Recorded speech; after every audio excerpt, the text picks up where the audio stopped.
ഓം നമ ശിവായ. നമസ്തേ സജ്ജനങ്ങളെ, ഹരിപ്രിയ പ്രൊഡക്ഷൻസിൻ്റെ പുതിയൊരു വീഡിയോയിലേക്ക് സ്വാഗതം.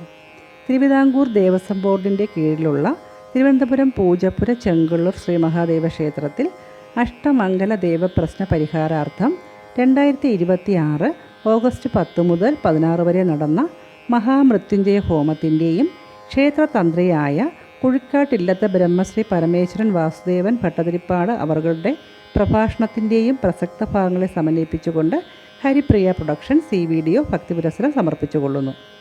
മറ്റൊരു ക്ഷേത്രവിശേഷവുമായി എത്തുന്നവരെ എല്ലാവർക്കും ശുഭദിനം നേർന്നുകൊണ്ട് ഹരിപ്രിയ പ്രൊഡക്ഷൻസിന് വേണ്ടി ഞാൻ ഹരിപ്രിയ രാജ്കുമാർ. ലോകാ സമസ്ത സുഖിനോ ഭവന്തു.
नमो गोष्ठ्याय जगृह्याय च नमस्तव्याय जगृह्याय च सव्याय जलजव्याय च नमस्तुभ्याय जहदित्याय च नमो लोभ्याय चोलभ्याय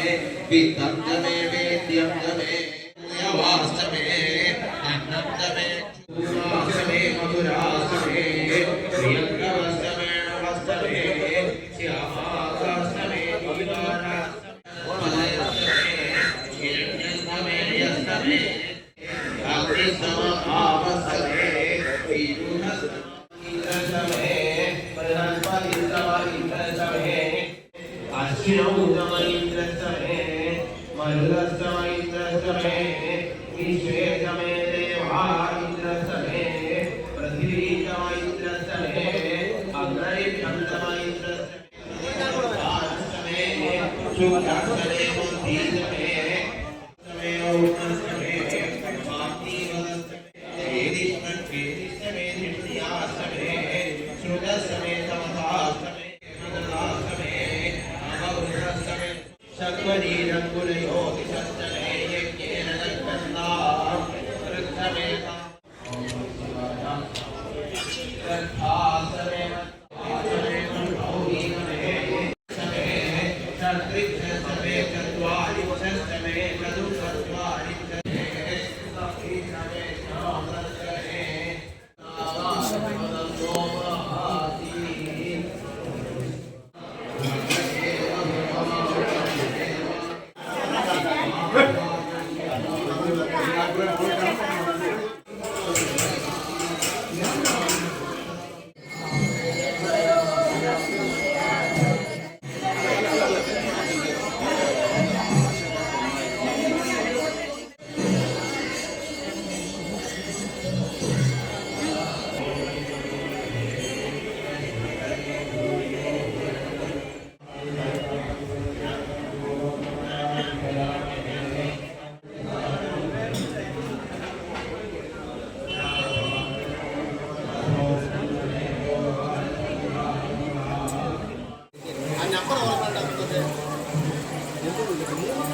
പ്രസാദ് അവിടെ ഇരിക്കുകയാണ്. അത് ആൾക്കാർ ബാക്കിലോട്ട് പോവാലോ.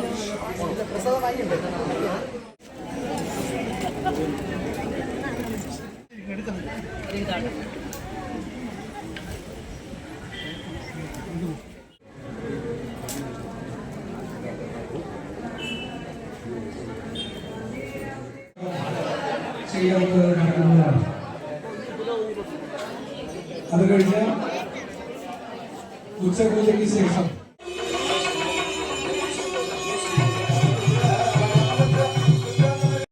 കഴിഞ്ഞ 13-ാം തീയതി ഇവിടെ നടന്ന ദേവപ്രശ്നത്തിന്റെ ദേവപ്രശ്ന ചാർട്ടിൽ പറഞ്ഞിട്ടുള്ള അതിശീഘ്രം ചെയ്യേണ്ട മൃത്യുഞ്ജയ ഹോമവും മറ്റ് ക്രിയകളുമാണെന്ന് പരിസമാപ്തിയായിട്ടുള്ളത്.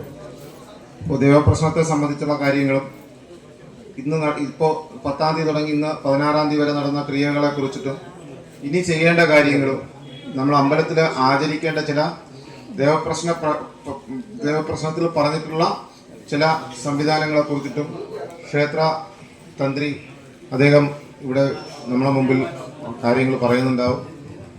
അദ്ദേഹത്തിന് അതിലേക്ക് ക്ഷണിക്കുന്നു.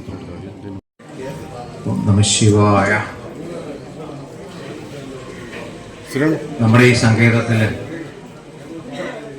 അടുത്തിടെ വെച്ച് ചാർത്തിയ അഷ്ടമകര ദേവപ്രശ്ന ചിന്തനം. പ്രശ്ന ചിന്തനം എന്ന് പറയുമ്പോൾ തന്നെ അതിൽ വെളിവാകുന്നത് ദേവന്റെ ആവശ്യങ്ങളാണ്, ദേവന്റെ നിർദ്ദേശങ്ങളാണ്.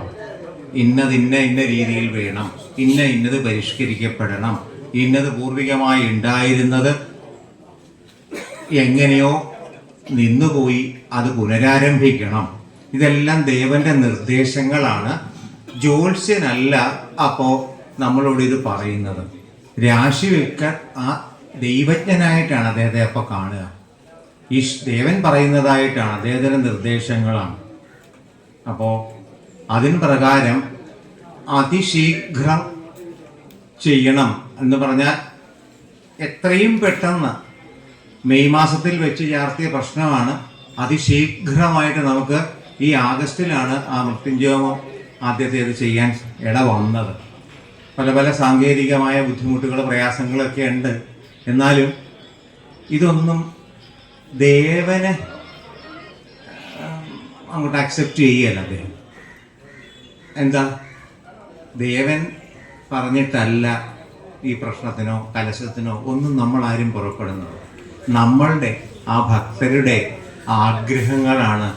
ആ ദേവൻ്റെ നിന്നുള്ള അനുഗ്രഹ കലകൾ നമുക്ക് ആവോളം ലഭ്യമാക്കുവാനുള്ള ഓരോരോ പദ്ധതികൾ ആണ് പൂർവ്വസൂരികൾ ഉണ്ടാക്കിയിട്ടുള്ളത്. അതൊക്കെ നാം ഓരോരോ സാഹചര്യത്തിൽ കാലത്തിൻ്റെ ആ ഒരു അവസരം വരുമ്പോൾ അതൊക്കെ നമ്മൾ വിനിയോഗിക്കുക. എന്തിന്? ദേവനിൽ നിന്നുള്ള ആ അനുഗ്രഹം പൂർണ്ണതോതിൽ നമുക്ക് ലഭ്യമാകാൻ. അല്ലാതെ ദേവന്റെ കലകൾക്ക് ഒരിക്കലും ഒരു കുറവും മങ്ങലും ഉണ്ടാവില്ല. ആശ്രയിക്കുന്നവർക്കാണ് അതിൻ്റെ ഏറ്റക്കുറിച്ചിൽ അല്ലെങ്കിൽ ഗുരുലഹത്വത്തിന് അത് ബാധിക്കുന്നത്. പറഞ്ഞു വന്നത്, ഇനിയുള്ള ആ വിഷയങ്ങൾ കുറച്ച് ഗൗരവത്തോടെ കാണേണ്ടതും അറ്റ് ദ ഏർലിയസ്റ്റ് ആയിട്ട് നടത്താനുള്ള കുറേ വിഷയങ്ങളുണ്ട്. അതായത് പാർവതീദേവിയുടെ പ്രതിഷ്ഠ വരെയും അഷ്ടബന്ധം വരെയുമാണ് പറയുന്നത്. അത് കേൾക്കുമ്പോൾ വളരെ എളുപ്പമാണ്, അത്രയല്ലേ ഉള്ളൂ. എന്നാൽ അതിനു മുൻപായി കുറേ ദുരിത ഹര ക്രിയകൾ ചെയ്യണം. അപ്പോൾ പ്രശ്നം വെക്കുമ്പോൾ ഉണ്ടാകുന്ന പ്രശ്നത്തിൻ്റെ ആ ഒരു ഫോർമാറ്റ് തന്നെ ആദ്യം അതിശീഘ്രമായിട്ടല്ലേ എത്രയും പെട്ടെന്ന് ചെയ്യേണ്ടുന്ന ചില ക്രിയകൾ ഉണ്ടാവും. മൃത്യുഞ്ജയോമാതി ഗണപതി ഹോമം ത്രികാലഭത്തെ സേവ എന്നൊക്കെ പറഞ്ഞ് അത് കഴിഞ്ഞാലാണ് ഈ അഖില ദുരിത ദോഷ ശമനശാന്തി എന്ന് പറയും. അത് ഘട്ടത്തിലേക്ക് കടക്കുന്നതിന് മുൻപ് ചാർത്തിൽ പറഞ്ഞിട്ടുണ്ടാവും ഇന്ന ക്ഷേത്രങ്ങളിൽ പോയി വഴിപാടുകളുമൊക്കെ ചെയ്ത് അവിടെ നിന്നുള്ള ആ അനുഗ്രഹം അല്ലെങ്കിൽ നമ്മുടെ ലക്ഷ്യപ്രാപ്തിക്ക് വേണ്ടിയിട്ടുള്ള ആ സങ്കേതങ്ങളും ഈ ദേവനുമായിട്ട് എന്തെങ്കിലും പൂർവികമായി ഘടിപ്പിച്ചിട്ടുണ്ടാവാം. അതുകൊണ്ടാണ് അങ്ങനെ പറയുന്നത്. അപ്പോൾ അവിടങ്ങളിലെല്ലാം പോയി അതാത് വഴിപാടുകൾ നടത്തി പ്രാർത്ഥിച്ച് നമ്മൾക്ക് നമ്മുടെ സങ്കേതത്തിൻ്റെ പൂർണ്ണത കൈവരിക്കുന്ന ആ ലക്ഷ്യത്തിലേക്കുള്ള ഊർജമാവാൻ അവരുടെ ആ അനുഗ്രഹങ്ങൾ വേണം നമുക്ക്. അതാണ് ഇനി അടുത്ത ചെയ്യേണ്ടത്. തുടർന്ന് ആണ് സുദർശന ഹോമം, അഘോര ഹോമം, ദൃഷ്ടുഹോമം, അങ്ങനെ പലതും നിരവധി എഴുതിയിട്ടുണ്ട്. അപ്പം അവയൊക്കെ ചെയ്ത് കുറച്ച് ദുരിതങ്ങളുണ്ട്. അതായത് ബാധാകർഷണം എന്ന് പറയും. അത് നമ്മൾ ബാധാപ്രേതം എന്നൊക്കെ പറയുമെങ്കിലും ഇപ്പോഴത്തെ കുട്ടികളോട് പറഞ്ഞാൽ അത് നെഗറ്റീവ് എനർജിയാണ്. നമ്മളിലും ഈ ക്ഷേത്ര സങ്കേതത്തിലും ഇതുമായിട്ട് ഇടപെടുന്നവരിലും ഒക്കെ ഉള്ള ആ നെഗറ്റീവ് എനർജി, ആ നെഗറ്റീവ് എനർജിയെ പോസിറ്റീവ് ആക്കുവാനുള്ള പദ്ധതിയാണ് ഈ നേരത്തെ പറഞ്ഞ ദുരിത ദോഷ ശമനശാന്തി. അങ്ങനെ അവരെ മോക്ഷപ്രാപ്തിയിൽ എത്തിക്കുന്നു. അത് പോസിറ്റീവ് എനർജി ആക്കിക്കൊണ്ട് അനുകൂല ഊർജം ആക്കി മാറ്റി അവയെ നമുക്ക് നമ്മളുടെ മുന്നോട്ടുള്ള കാര്യങ്ങൾക്ക് തടസ്സമില്ലാതെയും അനർഗളം മുന്നോട്ട് നീങ്ങുവാനുള്ള ആ യാത്രയ്ക്ക് ഒരു എന്താ പറയുക ഊർജമായിട്ടും അവർ മാറണം. ഈ തടസ്സങ്ങൾ ഇല്ലാണ്ടാവണം എന്നർത്ഥം. വളരെ സിമ്പിളായിട്ട് പറഞ്ഞാൽ ദേവന്റെ കലകൾക്കോ അനുഗ്രഹ പ്രാപ്തി നമുക്ക് ലഭ്യതയിലാണ് കുറവ്. ദേവൻ എപ്രകാരമാണോ കൈലാസനാഥനുള്ളത്, പണ്ടുള്ളത്, ഇന്നലെ ഉണ്ട്, നാളെ ഉണ്ട്, ഈ എന്താ പറയുക അനാദികാലം വരെ അതുപോലെ തന്നെ ആയിരിക്കും. എന്നാൽ നമുക്കാണ് ആ ഏറ്റക്കുറച്ചിലുകൾ പറ്റുന്നത്. ഇപ്പം കാർമേഘം ഉള്ള ദിവസം സൂര്യൻ ഇന്ന് വലിയ ഇതൊന്നും ഇല്ല എന്ന് നമുക്ക് തോന്നും. സൂര്യൻ എത്ര കലോറിയിലാണോ അവിടെ കത്തിക്കൊണ്ടിരിക്കുന്നത് അതുപോലെ തന്നെയാണ്, അതിനകത്ത് മാറ്റമൊന്നും വന്നിട്ടില്ല. എന്നാൽ ഇടയിലുള്ള കാർമേഘമാണ് നമുക്ക് ഇന്ന് ഒരു ചൂടിന് കുറവുണ്ടെന്ന് തോന്നിക്കുന്നത്. അതേപോലെയാണ് ദേവന്റെ മുമ്പിൽ ഉണ്ടാകുന്ന ആ ഒരു മറയാണ്. ആ മറയ്ക്കപ്പുറത്ത് ദേവന പൂർണ്ണത തന്നെയുണ്ട്. ആ മറ നീക്കുക, ആ മറ ആണ് വിപരീത ഊർജമായിട്ടുള്ളത്, അതിനെ അനുകൂലമാക്കുക എന്നർത്ഥം. അതാണ് അടുത്ത ഘട്ടമായിട്ട് ചെയ്യേണ്ടത്. അതും വലിയ താമസമില്ലാതെ ചെയ്യണം. എന്താ വെച്ചാൽ നമ്മുടെ ഉത്സവവുമായിട്ട് ബന്ധപ്പെട്ട് ചില അനിഷ്ടങ്ങൾ ഉണ്ടാവാം, അല്ലെങ്കിൽ ഉണ്ടായേക്കാം. അത് രാശി ഗോചരത്തിൽ കൂടെ കാണുന്നുണ്ട്. അത് ജ്യോത്സ്യൻ വ്യക്തമായിട്ടും എഴുതിയിട്ടുണ്ട്. അതിന് മുമ്പ് ചെയ്യേണ്ടതൊക്കെയാണ് ചെയ്യേണ്ടത്. തിരുവിതാംകൂർ ദേവസ്വം ബോർഡിൻ്റെ ഉത്തരവാദിത്വത്തിലും ഉടമസ്ഥതയിലുള്ള ക്ഷേത്രമാണ്. അവശ്യം വേണം എന്ന് ദേവൻ ആദ്യമേ കൽപ്പിച്ചതാണ്. എൻ്റെ പടിത്തരം എവിടെ? പടിത്തരം എന്ന് പറഞ്ഞാൽ ഏത് ക്ഷേത്രത്തിലും വലുതോ ചെറുതോ എന്നുള്ളതല്ല, എല്ലാ ക്ഷേത്രങ്ങൾക്കും അവിടുത്തെ നിത്യനിദാനാദി മാസവിശേഷങ്ങൾ, ആട്ടവിശേഷങ്ങൾ, ആണ്ടുവിശേഷങ്ങൾ, അല്ലെങ്കിൽ പ്രത്യേകമായിട്ടുള്ള ഒരു വർഷത്തിൽ എന്തൊക്കെയാണ് ചെയ്യേണ്ടത്, ഇതെല്ലാം കൃത്യമായിട്ട് അടയാളപ്പെടുത്തിയിരിക്കുന്ന ഒരു പുസ്തകമാണ് പടിത്തരം. ചെങ്കള്ളൂർ മഹാദേവന്റെ ആദ്യത്തെ ആവശ്യം അത് തന്നെയായിരുന്നു. എൻ്റെ പടിത്തരം കൊണ്ടുപോടാന്ന് പറഞ്ഞില്ല എന്നേ ഉള്ളൂ എന്ന് അദ്ദേഹം. ദേവനായതുകൊണ്ട് അങ്ങനെ ചോദിക്കുകയുള്ളൂ. നമ്മളത് മനസ്സിലാക്കിക്കോണം. എനിക്ക് തരാനുള്ളതൊന്നും കിട്ടുന്നൊന്നും ഇല്ല എന്നർത്ഥമാണ്. എൻ്റെ പടിത്തരം എവിടെയെന്ന് ചോദിക്കുമ്പോൾ പടിത്തര വ്യവസ്ഥയിൽ എനിക്ക് എതിർത്ത് പൂജയ്ക്ക് കിട്ടാനുള്ളത് കിട്ടുന്നില്ല. അത്താഴ പൂജ എനിക്ക് വേണ്ടിയിരുന്നത് പണ്ട് കിട്ടിക്കൊണ്ടിരുന്നത് ഇപ്പം കിട്ടുന്നില്ല. അതുകൊണ്ടാണല്ലോ അത് ചോദിക്കുന്നത്. അപ്പം ബഹുമാനപ്പെട്ട സബ് ഗ്രൂപ്പ് ഓഫീസർ അങ്ങ് മുൻകൈ എടുത്ത് പടിത്തരം എഴുതാനുള്ള വ്യവസ്ഥ ഉണ്ടാക്കണം. അത് ഉപേക്ഷ വരരുത്. ആരുടെ ഭാഗത്തു നിന്നും, ഉപദേശസമിതിയുടെ ഭാഗത്തു നിന്നായാലും വളരെ നിഷ്കർഷയോടെ അത് പാലിക്കണം. ആദ്യത്തെ ആവശ്യം തന്നെ ദേവന്റെ ഏതാണ്? പഠിത്തരം വ്യവസ്ഥ വേണം. അത് ദൈവം പറയുന്നത് തന്നെ നമുക്കൊക്കെ കുറച്ചില്ല, നമ്മുടെ പിടിപ്പുകേടാണത്. ഇത് 101% ഏത് ക്ഷേത്രത്തിലും വേണ്ടുന്നൊരു സാധനമാണ് പഠിത്തരം. കാരണം ആര് വന്നാലും പോയാലും ആ ക്ഷേത്രത്തിൽ രാവിലെ നട തുറക്കുമ്പോൾ തൊട്ട് നട അടയ്ക്കും വരെ എന്തൊക്കെയാണ് ചെയ്യേണ്ടത്, മാസത്തിൽ എന്തൊക്കെയാണ് വിശേഷങ്ങളുള്ളത്, അതെല്ലാം പഠിത്തരത്തിലുണ്ട്. ആ പഠിത്തരം തുറന്നു നോക്കിയാൽ അറിയാം. അതില്ല എന്ന് കാണുമ്പോൾ ഉണ്ടാകുന്ന ദേഷ്യമാണ് ഭഗവാൻ പറഞ്ഞത്. അടുത്തത്, അതും അങ്ങയുടെ ശ്രദ്ധയിലാണ് വേണ്ടത്, ശാന്തിക്കാരുടെ ഉണ്ടാവണം. കിടപ്പള്ളിയിൽ വയ്ക്കുന്ന നിവേദ്യമൊന്നും അകത്ത് ചെല്ലുന്നില്ല. അത് പറ്റില്ല. എൻ്റെ തിടപ്പള്ളിയാണ്, എൻ്റെ തിടപ്പള്ളിക്കകത്ത് വെച്ചിട്ടുണ്ടെങ്കിൽ അത് മുഴുവൻ എൻ്റെ മുമ്പിൽ വരണം. അത് ഇതൊക്കെ ഞാൻ ഉൾപ്പെടെയുള്ളവരുടെ പിടിപ്പുകേടോ അല്ലെങ്കിൽ പറയുന്നത് തന്നെ നാണക്കേടാണ്. ഇങ്ങനെയൊക്കെയാ വേണ്ടത്. ഒരു ദേവൻ വന്നിങ്ങനെ പറഞ്ഞാൽ ഉള്ളത് സത്യത്തിൽ മോശമാണ്. നമുക്കൊക്കെ നാഴിയരി വെച്ചിട്ടുണ്ടെങ്കിൽ നാഴിയരിയുടെ ദേവനാണ് തേവർക്കകത്ത് ചെല്ലണം, അല്ലാതെ അതിൽ നിന്ന് സ്വല്പം തോണ്ടിക്കൊണ്ട് പോവുമല്ല. അതേപോലെ ഉദാഹരണം എതിരേറ്റ് പൂജ. എതിരേറ്റ് പൂജയ്ക്ക് ഒരു നാഴി അരിയുടെ നിവേദ്യമുണ്ട്. അപ്പോഴായിരിക്കും വേറൊരു ഭക്തൻ വന്നിട്ട് പറയുന്നത് എനിക്ക് നാഴിയരിയുടെ പായസം വേണം. അപ്പോൾ ഈ നിത്യമുള്ള നാഴി അരിയുടെ നിവേദ്യം കൂടാതെ വേണം, അധികം വേണം ഈ പായസം വെക്കാൻ. അല്ലാതെ നാഴിയരി പടിത്തരത്തിലുണ്ട്, നാഴിയരി പായസമായല്ലോ, അത് പറ്റില്ല. ആ നാഴിയരിയുടെയും കൂടെ പായസത്തിന്റെ കൂടെ മറ്റേതും കാണാം എനിക്ക്. അതേപോലെ ഓരോന്നും നമ്മൾ ഉത്സാഹിച്ചാൽ കുറച്ചൊക്കെ പരിഹാരം ഉണ്ടാകും.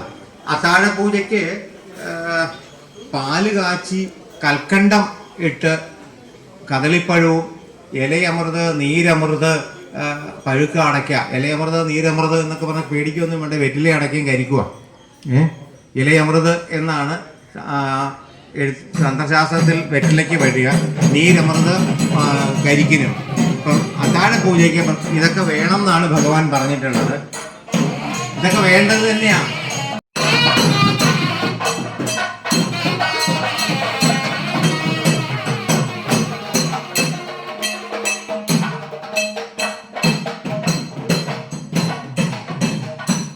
അത്താഴപൂജയുടെ നിവേദ്യത്തിന് ശേഷം പ്രസന്ന പൂജയ്ക്കാണ് വേണ്ടത്. സിമ്പിളായിട്ട് പറഞ്ഞാൽ പാല് കാച്ചി എന്താ പറയുക, കൽക്കണ്ടം പൊടിച്ച് അതിനകത്ത് ഇടുക. കൂടെ 3 കദളിപ്പഴമെങ്കിലും ഏറ്റവും കുറഞ്ഞതുണ്ടാവണം. വെറ്റില ഉണ്ടാവണം, 3 വെറ്റില ഉണ്ടാവണം. അടയ്ക്ക ഉണ്ടാവണം, അതായത് പഴുക്ക അടയ്ക്ക തൊണ്ട് കളഞ്ഞ് ഇത് ചുരണ്ടിയത്. ഒരു കരിക്കും. ഇത്രയും വേണം. അത് നമുക്കൊക്കെ ഓരോ ആർക്കെങ്കിലുമൊക്കെ കൊടുക്കുക. ഒരു 50 രൂപയുടെ ഇല്ല 100, ഏറെ വന്നാൽ 100 രൂപയുടെ ഒരു കാര്യമേ വരുന്നുള്ളൂ. ഇത് പടിത്തരത്തിലായി വരാൻ ഒക്കെ ഇനിയും ഏത് കാലത്ത് വരുമെന്ന് നമുക്കറിയില്ല. നമ്മളെല്ലാവരും ഉത്സാഹിക്കാമെങ്കിൽ നമുക്ക് പറ്റും. 1000ലേക്ക് സെക്രട്ടറി ഞാൻ വേണ്ട ഒരു 1000 രൂപ ഇപ്പം തന്നെ തരുന്നു. അപ്പോൾ നാളെ തൊട്ട് പറ്റാമെങ്കിൽ പറ്റിക്കോളൂ. ഇന്നോട്ട് വ്യവസ്ഥ ചെയ്തിട്ടുണ്ട്. ഒരു 1000 രൂപ ഞാൻ ഇപ്പം തന്നെ തരാം. അപ്പോൾ അങ്ങനെ നമ്മൾ ഉത്സാഹിച്ചാലേ പറ്റുള്ളൂ. നമ്മുടെ ദേവരാണ്. നമ്മളൊക്കെ ഇന്നല്ലേ നാളെ തിരിച്ചു പോകും. അനാദികാലം വരെ നമ്മുടെ തലമുറകളെ കാത്തുരക്ഷിക്കാനാണ് ഈ തേവർ ഇവിടെ ഉള്ളത്. അപ്പോൾ തേവർ സ്വസ്ഥനാവണം. അതിന് നമ്മളും ലേശം ക്ലേശമൊക്കെ അനുഭവിക്കണം.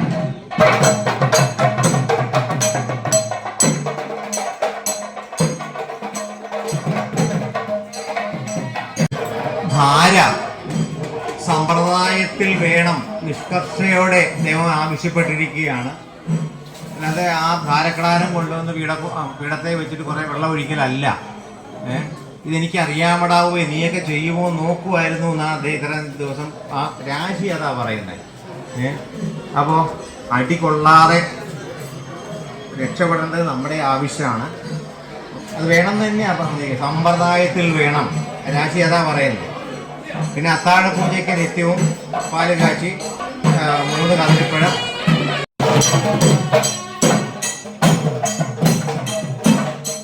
പണ്ട് കാലത്തെ നടപടിയിൽ ഉണ്ടായിരുന്ന ചില മഹാനിവേദ്യങ്ങളുണ്ട്.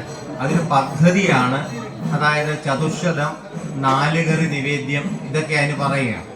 അതിവിടെ പണ്ട് ഉണ്ടായിരുന്നതാണെന്നും അത് വീണ്ടും ആരംഭിക്കണം, അതെനിക്ക് ആവശ്യമുണ്ട് എന്നുമാണ് പറഞ്ഞിട്ടുള്ളത്. നമ്മൾ ആ ഉദയാസ്തമന പൂജയുടെ അന്ന് ചതുശ്ശതം ഉണ്ടാക്കി നേദിച്ചു, വാർഷികമായിട്ടെന്ന് പറയും. ഇന്ന് വീണ്ടും നാലുകറി ഉണ്ടാക്കി ദേവർക്ക് നേദിച്ചിട്ടുണ്ട്. നാലുകറി എന്ന് പറഞ്ഞാൽ മലയാള സമ്പ്രദായത്തിൽ ആണ് ആ ഒരു എരിശ്ശേരി എല്ലാം നമ്മൾ ഉണ്ടാക്കുന്ന സാധനമല്ല. ക്ഷേത്രത്തിലേക്കുള്ളത് കുരുമുളകും ഇന്ദുപ്പും അതൊക്കെ ഉപയോഗിച്ചിട്ട് നെയ്യും ഒക്കെ അങ്ങനെയാണ് സാധിച്ചത്. അപ്പോൾ അതാണ് നാലുകറി. വർഷത്തിൽ ഒരിക്കലെങ്കിലും അത് നിഷ്പ്രയാസം സാധിക്കാവുന്ന സാധനമേ ഉള്ളൂ നാലുകറിയും ചതുശ്ശതവും ഒക്കെ.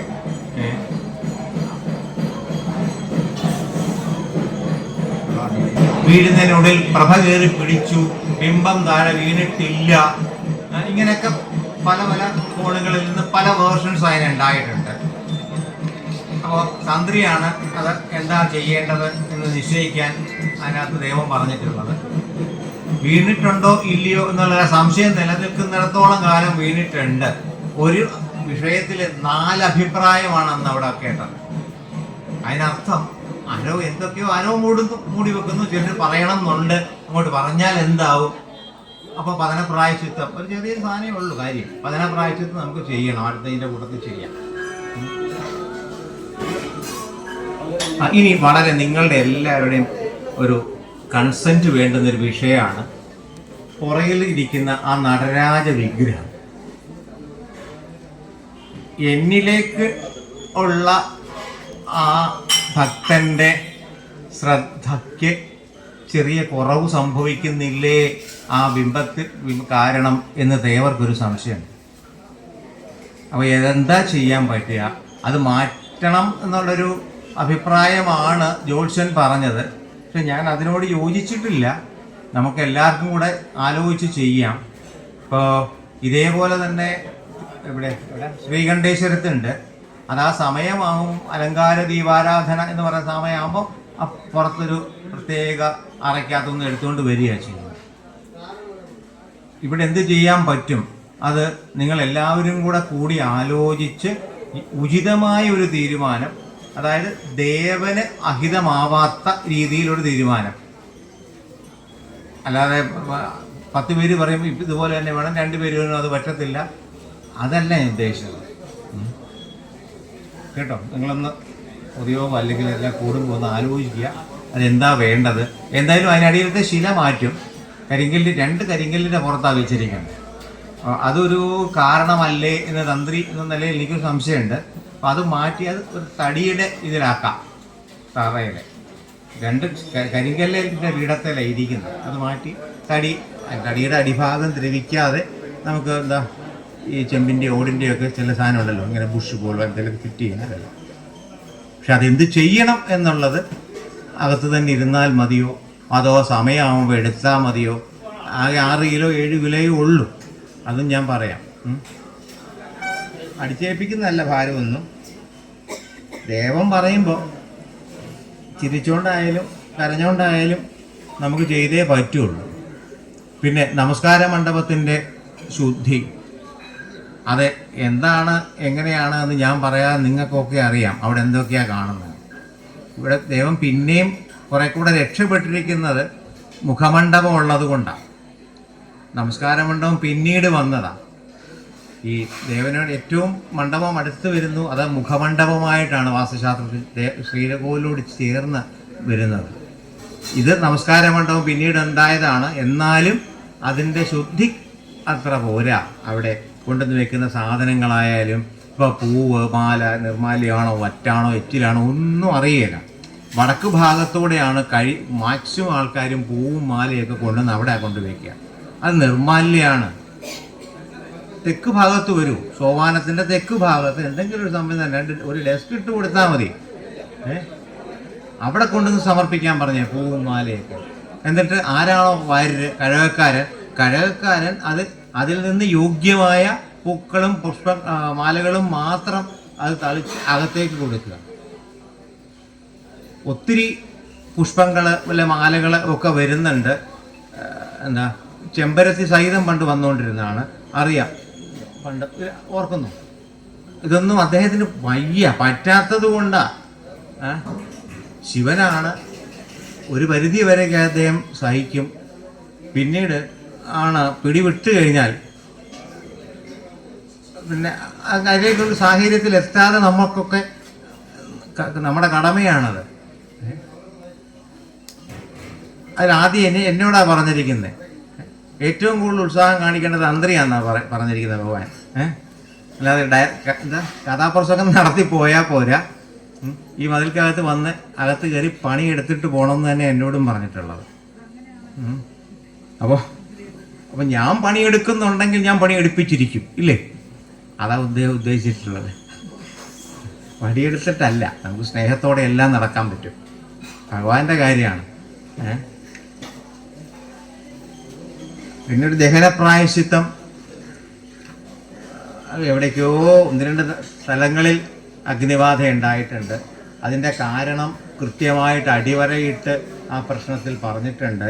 അതായത് രാശിയിൽ അതിലേക്ക് അടുത്തത് വരുന്നത് ഈ ഒരു ക്ഷേത്രം സംവിധാനം, അതായത് മലയാള തന്ത്രശാസ്ത്ര പ്രകാരം പ്രധാന ദേവനെ സൂര്യനായിട്ടാണ് കാണുക. സൗരയൂഥത്തിൽ സൂര്യൻ്റെ സ്ഥാനം എന്താണ്? ഉപദേവന്മാരെല്ലാം മറ്റ് ഗ്രഹങ്ങളെ പോലെയൊക്കെയാണ്. നാളെ രാവിലെ ബുധൻ വിചാരിക്കുകയാണ് ഞാൻ ഇടത്തൂടെ 2 ഡിഗ്രി കറങ്ങും, എൻ്റെ ഭ്രമണപഥത്തിൽ കൂടെ അല്ല ഞാൻ പോകുന്നത്. സാധ്യമല്ല, പറ്റിയല്ല. ബുധൻ വലിയ ആളായിരിക്കും, വ്യാഴം വലിയ ആളായിരിക്കാം. പക്ഷേ സൂര്യൻ ആ നിശ്ചയിച്ചിട്ടുള്ള ആ അച്ചുതണ്ടിൽ കൂടെ എല്ലാവർക്കും കറങ്ങാൻ പറ്റുള്ളൂ. അതുപോലെ തന്നെയാണ് നമ്മുടെ ക്ഷേത്രത്തിലെ പ്രധാന ദേവനാണ് ആ സൂര്യൻ. അപ്പോൾ അദ്ദേഹത്തിൻ്റെ കാര്യങ്ങൾക്ക് ഏറ്റവും പരമപ്രാധാന്യം വേണം. അത് പല സന്ദർഭങ്ങളിലും എനിക്ക് നിഷേധിക്കപ്പെടുന്നു. അവിടെ അച്ഛനെന്നോ മകനെന്നോ ഒന്നുമില്ല അവിടുത്തെ പ്രോട്ടോക്കോളിൽ. ഞാൻ പറഞ്ഞു വരുന്നത് നിങ്ങൾക്ക് മനസ്സിലായി കാണും. ഈ ഷഷ്ടി സ്കന്ദഷഷ്ടി ആചരണവുമായിട്ട് ബന്ധപ്പെട്ടാണ്. ഇടക്കാലത്ത് അത് വിപുലീകരിച്ച് സുബ്രഹ്മണ്യന് സ്കന്ദൻ അല്ലെങ്കിൽ ഷഷ്ടി ആയതുകൊണ്ട് മാത്രം, അല്ലെങ്കിൽ വീണ്ടും ദിവസങ്ങൾ കൂടിയേനെ. ഇപ്പം 6 ദിവസമാണ്. അദ്ദേഹത്തിന് സാഹിത്യം സഹിക്കുന്നില്ലെന്നും ഞാൻ എന്തിനാ ഇവിടെ ഇരിക്കുന്നതെന്നാണ് ചോദിക്കുന്നത്. എൻ്റെ സത്യം 10:30 മണിക്ക് ഉച്ചപൂജ എനിക്ക് പടിത്തരത്തിൽ വ്യവസ്ഥ ചെയ്തിട്ടുണ്ട് എങ്കിൽ എനിക്കത് 10:30 മണിക്ക് കിട്ടണം. അത് എന്താ അത്യാഗ്രഹം അതൊന്നും അല്ല, അത് ന്യായമാണ്. അത് ചെയ്യാൻ നമ്മൾ ബാധ്യസ്ഥരാണ്. 10:30 മണിക്ക് ഉച്ചപൂജയ്ക്ക് നേതി എടുക്കണമെങ്കിൽ 10:30 മണിക്ക് എടുത്തിരിക്കണം. പ്രധാന ദേവനുമായി ബന്ധപ്പെട്ട ആട്ടവിശേഷങ്ങൾ അല്ലെങ്കിൽ ഇപ്പോൾ പ്രതിഷ്ഠാദിനാദി ആചരണങ്ങൾ അങ്ങനെയൊക്കെ വരുമ്പോൾ മാത്രമേ തന്ത്രശാസ്ത്രം സമയനീക്കം അനുവദിച്ചിട്ടുള്ളൂ. അല്ല എങ്കിൽ പ്രധാന ദേവൻ പറഞ്ഞിട്ടുള്ള സമയത്ത് തന്നെ എല്ലാം നടന്നിരിക്കണം എന്നാണ്. അപ്പോൾ ഈ ഷഷ്ടിയുടെ അന്ന് നമ്മൾ കുറേ 6 ദിവസങ്ങളായിട്ടുള്ള ചില ആചരണങ്ങൾ, അഭിഷേകങ്ങളൊക്കെ ഉണ്ട്. അതൊക്കെ ആ സ്കന്ദഷഷ്ടിയുടെ അന്ന് രാവിലെ തന്നെ ചെയ്യൂ. എന്നിട്ട് ദേവരുടെ ഉച്ചപൂജയുടെ സമയത്തിന് മുമ്പ് അവിടുത്തെ പൂജ തീർക്കും. ഇതിനകത്ത് വലിയ കാര്യമൊന്നുമില്ല. ഭഗവാന് 10:30 അമൃതയത്തിൻ്റെ സമയമാണെങ്കിൽ 10:30 അമൃതയത്ത്. അത് ആകാശം ഇടിഞ്ഞ് വീണാലും അങ്ങനെ തന്നെ വേണമെന്നാ. അതൊന്നും ഉത്സാഹിക്കണം എല്ലാവരും. അല്ല കമ്മിറ്റിക്കാരുടെ കൂടെ കയറി യുദ്ധം ചെയ്യാൻ പോകരുത്. കാരണം നിവൃത്തിയില്ല, അവർക്ക് നിവൃത്തിയൊന്നുമില്ല. നിങ്ങളെയൊക്കെ നാളെയും കാണേണ്ടതാണ് ഈ അജിത്തിനും ഹരിക്കും ഉദയനും ഒക്കെ. അപ്പോൾ പിന്നെ അവർ ചിലപ്പോൾ എക്സ്ക്യൂസ് പറഞ്ഞേക്കോ, സാരമില്ല നമുക്കൊരു 2 ദിവസത്തേക്ക് ആക്കാം, പറ്റിയല്ലേ? കാരണം രാശിയാണ് പറയുന്നത്. അത് എഴുതി വെച്ചത് മാത്രമല്ല, ആ രാശിയുടെ കൂടെ ഞാനീ സംസാരിക്കുന്ന മുഴുവൻ ജോത്സ്യൻ എഴുതി വെച്ചതിൻ്റെ മാത്രം അടിസ്ഥാനത്തിലല്ല. കാവടി തൈപ്പൂയം 1 ദിവസമായി വ്യവസ്ഥപ്പെടുത്തുക. ഉച്ചപൂജയ്ക്ക് സമയനീക്കം പ്രധാന ദേവന് പാടില്ല. പിന്നെ കുളപ്പരയക്ഷിയുണ്ട്, നിങ്ങൾ കേട്ടിട്ടുണ്ടോ എന്തോ? ഇല്ലേ? ഉണ്ട്. ഇവിടെ തൊട്ടപ്പുറത്തായിരുന്നു ഒരു അമ്പലമൊക്കെ ഉണ്ടായിരുന്നു കുളപ്പരയക്ഷി, ഇല്ലേ? അത് ഇവിടെ വന്നിട്ടുണ്ട്.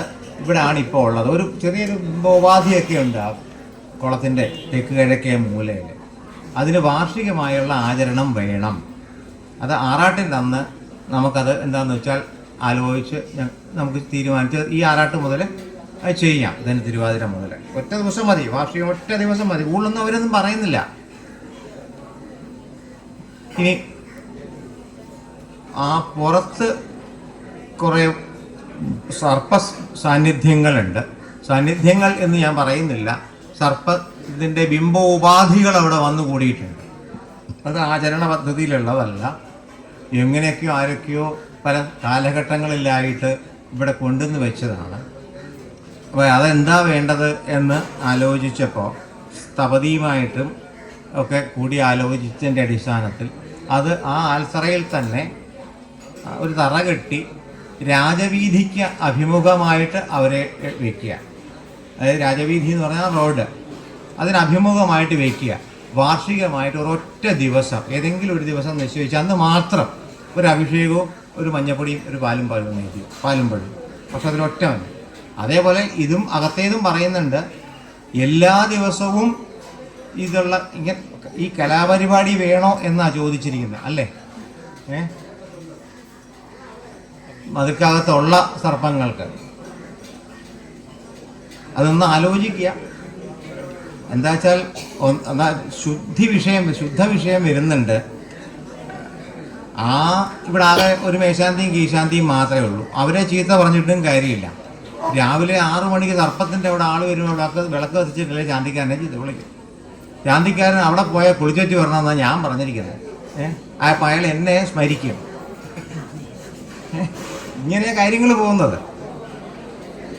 അപ്പോൾ അതെല്ലാം എല്ലാവരും കൂടെ ആലോചിച്ച് അതിന് യോഗ്യമായൊരു തീരുമാനം എടുക്കുക. ഭഗവാന്റെ ഉച്ചപൂജ കഴിഞ്ഞിട്ട് അങ്ങോട്ട് ചെല്ലുകയോ ഒക്കെ ആണെങ്കിൽ വലിയ ബുദ്ധിമുട്ടില്ലാതെ പോകും. വൈകുന്നേരത്തെ കാര്യങ്ങൾക്കും ഒക്കെ അവിടെ ഒരു വിളക്കുവെപ്പ് മതി. സർപ്പസാന്നിധ്യങ്ങളാണ്, അവരെ ഉപദ്രവിക്കരുത് സത്യത്തെ. പിന്നെ ഇടവത്തിലെ ഈ പറയുന്ന ദിവസവും അങ്ങും നിങ്ങളെല്ലാവരും ശ്രദ്ധിക്കണം. ഇടവമാസത്തിലെ ആയില്യം മുതൽ കന്നിയിലെ ആയില്യം വരെ, അതായത് ആയില്യത്തിൻ്റെ തലേന്ന് വരെ സർപ്പസ്ഥാനത്ത് യാതൊരു ഇടപെടലുകളും വേണ്ട. ഈ വെറുതെ അഭിഷേകവും തിരുമധുരം അല്ലാതെ പാലും പഴവും നേദ്യവും, അതായത് നൂറും പാലും എന്താ ഇവിടെ പറയുന്നില്ല, നൂറും പാലിൽ എന്താ പറയുന്നത്? അല്ല, നാഗരൂട്ട് അതൊന്നും ആ സമയത്ത് വേണ്ട. ഈ അത്യാവശ്യം കാര്യങ്ങൾ മാത്രം മതി. മറ്റൊന്നുമല്ല, അവർ ആ സമയത്ത് അവർ ഭഗവാന്റെ ഭൂഷണമാണ്, ശിവന്റെ ഭൂഷണമാണ് സർപ്പങ്ങൾ. അവർ ഭഗവാനെ ഉള്ള ആ ഒരു യജ്ഞത്തിലാണ്, അല്ലെങ്കിൽ ഒരു ഇതാണെന്നൊക്കെയാണ് ശാസ്ത്രം നമ്മളോട് പറഞ്ഞിരിക്കുന്നത്. സയൻസ് പറയുന്നത് ഈ പീരീഡാണ് അവരുടെ പ്രജനന സമയം എന്നാണ് പറഞ്ഞ ഉരകങ്ങളുടെ. ആ സമയത്ത് നമ്മൾ കൊണ്ടുപോയി എന്താ പറയുക, പന്തം കൊളുത്തി പ്രകടനമൊക്കെ അവരുടെ മുമ്പിൽ നടത്തി കഴിഞ്ഞാൽ അനുഗ്രഹമാണ് ഉണ്ടാവുക. നമ്മളതിന് വേണ്ടിയിട്ടല്ലേ ചെല്ലുന്നത്. ഏറ്റവും മിനിമം എന്താണോ ചെയ്യാവുന്നത് അത്രയും ആക്കുക. അഭിഷേകവും പാലും ഒക്കെ അഭിഷേകമൊക്കെ ചെയ്യുക. പാലും പഴവും കദളിപ്പഴവും പാലും നേദിക്കുക. അത്രയൊക്കെ മതി. ഇടവത്തിലെ ആയില്യം തൊട്ട് കന്നിയിലെ ആയില്യം തലേന്ന് വരെ. കന്നിയിലെ ആയില്യം തൊട്ട് പിന്നെയും ചെയ്തോളൂ. നമുക്ക് നമ്മുടെ കുഞ്ഞുങ്ങൾക്ക് വേണ്ടിയിട്ടല്ലേ നമ്മളിതൊക്കെ ചെയ്യുന്നത്. ഇപ്പം എന്നെയൊക്കെ സംബന്ധിച്ച് എൻ്റെയൊക്കെ കാലം കഴിയാറായി. സത്യം, എപ്പോൾ വേണേലും തിരിച്ചു പോവാം. നമുക്ക് എത്രയോ തലമുറ വരാനുണ്ട്.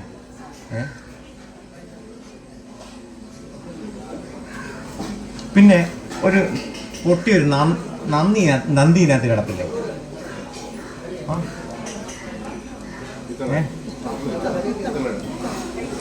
ഒരു ഉണ്ട് അതിനകത്ത്. അത് എവിടെയെങ്കിലും അത് നോക്കി യോഗ്യമായ രീതിയിൽ അതിനെ സംരക്ഷിക്കണം. അതിന് ചില ഹോട്ടലും ഒക്കെ ഉണ്ട് അവിടെ എവിടെയെന്നൊക്കെയാണ് അല്ലേ, നോക്കണം. അത് നോക്കുക. അതുകൊണ്ട് സാധനമുണ്ട് ഇവിടെ. പിന്നെ വാർഷികമായിട്ട് ഏറ്റവും പെട്ടെന്ന് ഒരു സർപ്പബലി തേവർക്ക് നടത്തണം. തേവരുടെ മുമ്പിൽ നടത്തണം എന്നാണ് പറഞ്ഞിരിക്കുന്നത്, സർപ്പത്തിനല്ല. സർപ്പബലി നടത്തണം. അപ്പം സർപ്പബലി എന്ന് കേൾക്കുമ്പോൾ നാം വിചാരിക്കുന്നതെല്ലാം സർപ്പത്തിനാണ് പ്രാധാന്യം. എവിടെ സർപ്പബലി നടത്തിയാലും അതിനകത്ത് പ്രധാന ദേവൻ ശിവനാണ്. ശിവനെ ആവാഹിച്ച് പൂജിക്കുന്നതും വലിയ പൂജകളൊക്കെ കഴിക്കുന്നതും ഒക്കെ ശിവനാണ്. എന്താ വെച്ചാൽ ഞാൻ നേരത്തെ പറഞ്ഞു, അദ്ദേഹത്തിൻ്റെ ഒരു ഭൂഷണം മാത്രമാണ്. എപ്പോൾ വേണേലും എനിക്ക് മാല അങ്ങോട്ട് ഊരി വെക്കാം, എനിക്ക് തോന്നുന്നു ഞാൻ എടുത്തിടും. അതാണല്ലോ ഭൂഷണം. അപ്പം ആ ഒരു സർപ്പബലി വേണം എന്ന് കണ്ടിട്ടുണ്ട്. അതൊക്കെ സമയം പോലെ നമുക്ക് ചെയ്യാം. പിന്നെ വിദ്യാരംഭത്തിനേറെ ശ്രേഷ്ഠമാണ് നമ്മുടെ ദേവരുടെ നടയിൽ. അതിനുള്ള പദ്ധതികൾ എങ്ങനെയും ഒരുക്കണം കേട്ടോ. അഷ്ടമി, നവമി, ദശമി ഒക്കെ ആയിട്ട് വിദ്യാരംഭവും ഒക്കെ അല്ല. ഈ പടിഞ്ഞാറേ അമ്പലത്തിൽ മതി, കിഴക്കോട്ട് അന്നേരം സരസ്വതിയുടെ പടവും ഒക്കെ വെച്ച് വരും. അതാണ് പ്രശ്നം വരുന്നത്. എടാ ഇതിനൊക്കെ മേളിലാണ് ഞാനെന്ന് അദ്ദേഹം പറയുന്നത്, നമുക്ക് മനസ്സിലാവുന്നില്ല എന്തോ ചെയ്യാൻ. ഞാൻ കഴിഞ്ഞിട്ടേ ഉള്ളൂ. എന്താ വിളിച്ച് പറയുന്നുണ്ട്. നമ്മൾ അത് ഗണപതി, ഇത് സുബ്രഹ്മണ്യം, ഇത് സരസ്വതി ഒക്കെ ശരിയാ, ഇല്ലെന്നൊന്നും അദ്ദേഹം പറയുന്നില്ല. എന്നെ കണ്ടാൽ മതി, ഇവരെയൊക്കെ കണ്ടതിന് തുല്യമാണ്. ഇപ്പം ഞങ്ങൾ കുഴിക്കാട്ട് പട്ടേരിമാർ ഏത് പൂജ, വിദ്യാരംഭത്തിന് എല്ലാവർക്കും സരസ്വതിയും ഒക്കെ അല്ലേ. ഇല്ലത്തെ കർക്കിടക മാസത്തിലൊക്കെ രാവിലെയും വൈകിട്ടും ഒക്കെ പൂജയുണ്ട്. അതൊക്കെ ശ്രീവല്ലഭനാണ് കഴിക്കുന്നത്. അതെന്തുകൊണ്ടാണെന്ന് ചോദിച്ചാൽ, ഞങ്ങളുടെ പരദേവത എന്നുള്ള ശ്രീവല്ലഭനെ പൂജ കഴിച്ചാൽ ബാക്കിയൊക്കെ ആയി. അതുകൊണ്ടാണ് അവസാനത്തെ ദിവസം മാത്രമേ ഉള്ളൂ ഗണപതിക്കും ദക്ഷിണാമൂർത്തി, സരസ്വതി ഇവർക്കൊക്കെ ഒരു നേദ്യം. ബാക്കി മുഴുവൻ എന്താ പറയുക, മുഴുവൻ പൂജ 9 പൂജയും ശ്രീവല്ലഭനാണ് കഴിക്കുന്നത്. അതേപോലെ ഇവിടെ എന്നെ പൂജിച്ചാൽ മതിയെന്ന് അദ്ദേഹം പറയുക, അടിവരായിട്ട് പറയുക, എന്നെ സേവിക്കുക. ഒന്നാമതുകൊണ്ട് അതും അടുത്ത വരിയായിരുന്നു. ഏറ്റവും കുറവ് കാണുന്നത് ഭജനത്തിൻ്റെയാണ്. ഭജിക്കുക, ജപിക്കുക, ഭജിക്കുക. ഇത് മാത്രം മതി എനിക്ക്. പക്ഷെ അത് മാത്രം കിട്ടുന്നില്ല എന്നൊരു പരാതിയാണ്. മറ്റെല്ലാം കാണുന്നുണ്ട്, പക്ഷെ ഇത് മാത്രം ഇങ്ങോട്ട് കിട്ടുന്നില്ല. രാശി പറഞ്ഞത് സൗകര്യമുള്ളവൻ വന്നാൽ മതി, ഇതൊക്കെ ചെയ്യാൻ പറ്റുന്നവൻ വന്നാൽ മതി എന്ന് അദ്ദേഹം പറഞ്ഞിരിക്കുന്നത്. എനിക്ക് പരസ്യമായിട്ട് പറയുന്നത് ശരിയല്ല. അങ്ങനെയുള്ളവൻ വന്നാൽ മതി എന്നാണ് ഭാവം പറഞ്ഞത് രാശിയിൽ കൂടെ. എന്നെ അറിഞ്ഞ് സേവിക്കാൻ വരുന്നവൻ വരിക, അല്ലാത്തവരൊന്നും ഇങ്ങോട്ട് വരേണ്ട കാര്യമൊന്നുമില്ല. ശരിയല്ലേ? കുറവുകൾ എന്നുള്ളതല്ല, അതിൽ നിന്ന് അവർക്കൊക്കെ കണ്ണിന്, ശിരസിന്, അതായത് ഇവിടെ തൊട്ട് മുകളിലേക്കുള്ള രോഗങ്ങൾ ഉണ്ടാവാനുള്ള സാധ്യതകളുണ്ട്. ശിവനാണ്, തൃക്കണ്ണനാണ്, മുക്കണ്ണനാണെന്നൊക്കെ നമ്മൾ പറയുമെങ്കിലും കഴുത്തിന് മുകളിലോട്ട് അദ്ദേഹത്തെ സേവിക്കുന്നവർക്കല്ല, സേവിക്കുവാൻ നിയോഗിക്കപ്പെട്ട ആൾക്കാർ അവരുടെ എന്താണോ ചെയ്യേണ്ടത് അത് ചെയ്യുകയോ ചെയ്യാതിരിക്കുകയോ അല്ല അതിന് വിഘ്നം വരുത്തുകയോ ചെയ്യുന്ന സേവകർ, അതായത് ആ കൃത്യനിർവഹണത്തിൽ വീഴ്ച വരുത്തുന്നവർ, അവരൊന്ന് ശ്രദ്ധിക്കണം എന്ന് പറഞ്ഞിട്ടുണ്ട്. പിന്നെ നമ്മൾ ഭക്തജനങ്ങൾ രോഹിണി, അത്തം, തിരുവോണം, ഭരണി, പൂരാടം, പൂരം നാളുകൾ, അവർക്ക് ഒരു വർഷത്തോളം ചെറിയ എന്താ പറയുക, ചെറിയ ബുദ്ധിമുട്ടുകൾ ഉണ്ടാവാൻ സാധ്യത കാണുന്നുണ്ട്. അതിന് എന്നെ ഭജിക്കൂ, എനിക്ക് അഭിഷേകം ചെയ്യൂ, വേറൊന്നും പറഞ്ഞിട്ടില്ല. അഭിഷേകം ചെയ്തോളാന്നാണ് പറഞ്ഞിരിക്കുന്നത്. പറ്റുന്നിടത്തോളം നമുക്ക് ചെയ്തോളുക കേട്ടോ. ശംഖാഭിഷേകം ഈ വഴിപാടിൽ ഇവെല്ലാം പക്കം തോറും ശംഖാഭിഷേകവും, മറ്റേ വന്ന് ഭജിക്കുകയും.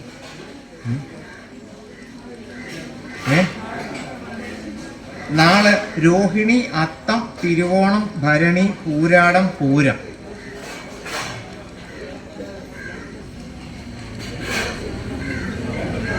അത് രുദ്രു അഭിഷേകപ്രിയ എന്നാ പറയുക. എത്ര വെള്ളം കോരി ഒഴിച്ചാലും ആ തൃപ്തി വരാത്ത ഒരു ദേവനാണ് ശിവൻ.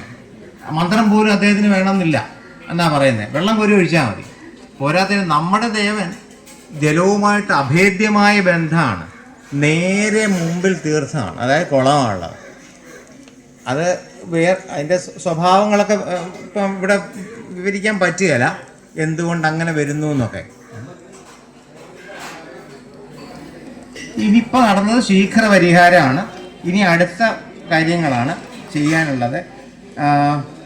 ചില ക്ഷേത്രങ്ങളിലൊക്കെ പോയ അത് പറഞ്ഞിട്ടുണ്ടല്ലോ എവിടേക്കോ, അതിന് എന്താ സ്ഥലത്തിൻ്റെ പേരെന്താ, പാർത്ഥിവപുരം, അവിടെയൊക്കെ പോകാനുണ്ട്. അപ്പോൾ ഇതിൽ 2 എന്ന് കണ്ടിട്ടുള്ള അതാണ് പൂർവാംഗം പരിഹാരക്രിയയ്ക്ക് മുമ്പ് ഈശ്വരാധീന ലബ്ധിക്കായിട്ട് ചെയ്യുക. അത് കഴിഞ്ഞാൽ ഗണപതി ഹോമം, മൃത്യുഞ്ജയോമം, ത്രികാല പൂജ, അഘോരഹോമം, തൃഷ്ടുപ്പോമം, സൂദർശനോമാദികളൊക്കെ ചെയ്ത് ആവാഹിച്ച് എന്താ പറയുക സായുജ്യം കൊടുത്ത് ഒക്കെയാണ് അടുത്ത പദ്ധതി അത് തീരുന്നത്. അതിനുശേഷം നേരത്തെ പറഞ്ഞ പാർവതീയുടെ ഭഗവതിക്കുള്ള ആലയം ഒക്കെ ആയി അവിടേക്ക് ഭഗവതിയെ പ്രതിഷ്ഠിച്ച് കുടിയിരുത്തി ആചരണ പദ്ധതി ഉണ്ടാക്കി ദേവൻ്റെ കലശവും നടത്തുക. അങ്ങനെ ഈ ദേവപ്രശ്ന പരിഹാര ക്രിയകൾക്ക് പൂർണ്ണതയെത്തുക. അതിനുള്ള അനുജ്ഞയാണ് നമ്മൾ ദേവനിൽ നിന്ന് വാങ്ങിയിട്ടുള്ളത്. അപ്പോൾ കാലം നീട്ടി ഇരിക്കാനല്ല 4 മാസം ഉണ്ടെന്ന് പറഞ്ഞിട്ട് അജിത്തെ നാളെ തൊട്ട് ഓടാനാണ് സമയമില്ല.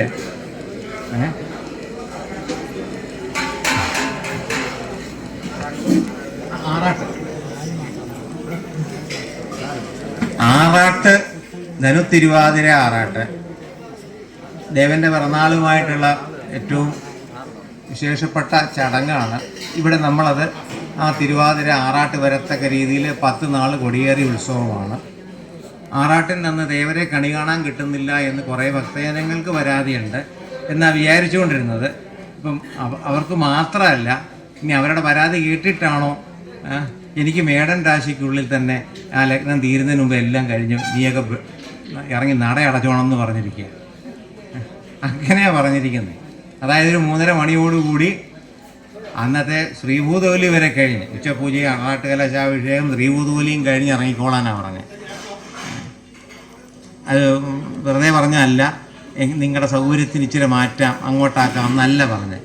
ആ സമയത്തിനുള്ളിൽ എല്ലാം തീർത്തിറങ്ങാനാണ് പറഞ്ഞത്. അപ്പോൾ അതിനനുസരിച്ച് നമുക്ക് പ്ലാൻ ചെയ്യണം. അതെങ്ങനെ വേണമെന്ന്, എത്ര മണിക്ക് രാവിലെ ആറാട്ട് കഴിക്കണം, ആറാട്ട് കഴിഞ്ഞാൽ ഉടനെ. കാരണം 1 മണിക്കെങ്കിലും ദേവനകത്ത് എഴുന്നള്ളിയെങ്കിൽ മാത്രമേ ആറാട്ട് കലശം, ഉച്ചപൂജ, വസ്ത്രാപരോഷണം, ശ്രീഭൂതബലി, ഉച്ചശിവേരി വരെ കഴിഞ്ഞ് 3 മണിക്ക് നട അടയ്ക്കാൻ പറ്റുള്ളൂ. അതൊന്ന് ആലോചിച്ച് ചെയ്യുക കേട്ടോ. എന്ന് പറയാൻ ആലോചിച്ച് ചെയ്യുക, ആലോചിച്ചിട്ട് ചെയ്യുക, അത്രേ ഉള്ളൂ.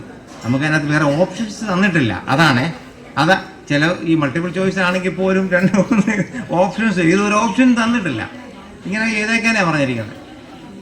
എന്നാൽ അതിനകത്ത് നമുക്കൊരു തരാൻ വേണ്ടിയിട്ട് പറഞ്ഞിട്ട് പള്ളിവേട്ടയൊക്കെ നിങ്ങൾ ചെയ്യുന്നത് എനിക്ക് വളരെ ഇഷ്ടപ്പെടുന്നുണ്ടെന്നും പറഞ്ഞു. പള്ളിവേട്ട വളരെ ഗംഭീരമായിട്ടാണ് എനിക്കിഷ്ടമായി. ആറാട്ട് ഇങ്ങനെ വേണമെന്ന് തിരിച്ചു പറഞ്ഞിരിക്കുന്നത്. അപ്പോൾ നമുക്കൊന്ന് ഉത്സാഹിച്ചാൽ മതി. കാരണം മറ്റു ഭരിച്ചാൽ മാത്രം മതി എന്നാണ് പറയുന്നത്. അത് മാത്രം അവിടെ കിട്ടുന്നുമില്ല അദ്ദേഹത്തിന്. അതിനുള്ള സങ്കടം.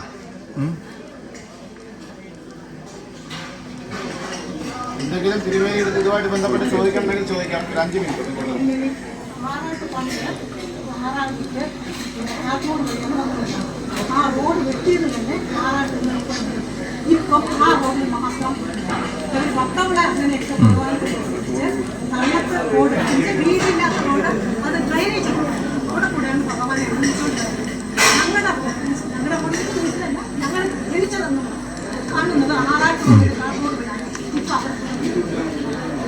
അല്ല, അതുകൊണ്ടൊക്കെ ആയിരിക്കാം നിങ്ങളുടെയൊക്കെ പല ആൾക്കാരുടെയും ഒരു വിഷമം ഉണ്ടായിരിക്കാം. അതുകൊണ്ട് ആറാട്ടിൽ നിന്ന് ഞാൻ വെളിയിൽ പോകുന്നില്ല. ഞാനിവിടെ കുളിച്ചിട്ട് അല്ല അങ്ങനെയാ പറഞ്ഞിരിക്കുന്നേ. അല്ല, രാവിലെ 1 മണിക്കുള്ളിൽ ആറാട്ട് കഴിഞ്ഞ് ദേവനകത്ത് എഴുന്നള്ളണമെങ്കിൽ എന്തെല്ലാം ക്രിയകൾ കഴിഞ്ഞാലേ സാധിക്കുന്നേ. ഇതൊരു 10-10:30 കൊടി ഇറങ്ങിയാലേ 11 മണിക്ക് ആറാട്ട് കൂടയിലോട്ട് ഇറങ്ങി ആറാട്ടും കഴിച്ച് 12 മണിക്ക് കയറി പറയാതൊക്കെ കാണുകയല്ലേ.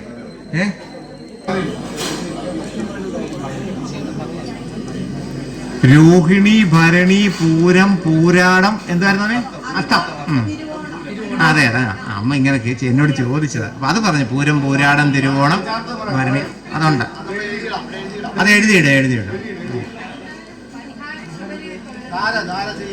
അത് ശംഖാഭിഷേകം ആ നാളിൽ, ഇപ്പം അത്തം ഒരാളുടെ പക്കപ്പിറന്നാളാണെങ്കിൽ ആ അത്തം നാളിൽ അവർ ശംഖാഭിഷേകത്തിന് ചെയ്യുക. ശംഖാഭിഷേകം സപ്തശുദ്ധി അങ്ങനെയൊക്കെ ഉണ്ട്. ആ ശംഖാഭിഷേകം ചെയ്യുക രാവിലെ അഭിഷേക സമയത്താണ്. എന്നിട്ട് ബാക്കിയുള്ളതൊക്കെ വന്ന് തൊഴുക, ഭജിക്കുക.